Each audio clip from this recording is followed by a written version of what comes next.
Good morning மக்களே. இன்னைக்கு 19 October 19 ஆகிய இன்னைக்கு பிறந்தநாள் காணும் அனைவருக்கும் வாழ்த்துக்கள். இன்னைக்கு உங்களோட நியூமராலஜி பலன்கள் எப்படி இருக்க போகுதுங்கிறத பார்ப்போம். அதுக்கு முன்னாடி ஏதாவது சந்தேகம் இருந்ததுன்னா வாட்ஸ்அப் பண்ணுங்க, நான் கண்டிப்பா உங்களுக்கு ரிப்ளை பண்றேன். சரியா?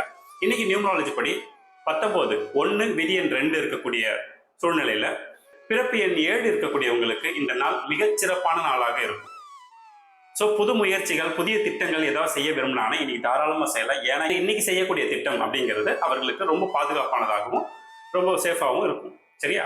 அடுத்தது 1 2 3 4 5 6 8 9 ஆகிய எண்களில் பிறந்தவர்களுக்கு இன்னைக்கு நாள் நன்றாக தான் இருக்கு. ஒன்றும் அப்ஜெக்ஷன் இல்லை. நிறைய விஷயங்கள் நீங்க இன்னைக்கு செய்யலாம். இன்னைக்கு உங்களுக்கு சிறப்பாகவே போகும். சரிங்களா? இன்னைக்கு நீங்க ரெகுலரா செய்யற விஷயத்த மட்டும் இல்லாம ஏதாவது முக்கியமான விஷயங்கள் முடிவு பண்ணணும்னா கூட இன்னைக்கு தாராளமாக முடிவு பண்ணலாம். ஏன்னா இன்னைக்கு ரொம்ப நாள் நல்லா இருக்கு அப்படிங்கிறது தான். இன்னைக்கு அவிட்டம் மற்றும் சதயம் நட்சத்திரம் இருக்கவங்களுக்கு சந்திராஷ்டம் இருக்கிறதால கொஞ்சம் கேர்ஃபுல்லா இருங்க. வெளியே எதுவும் பிரயாணம்லாம் தேவையில்லை, அவாய்ட் பண்ணிக்கோங்க. சரியா?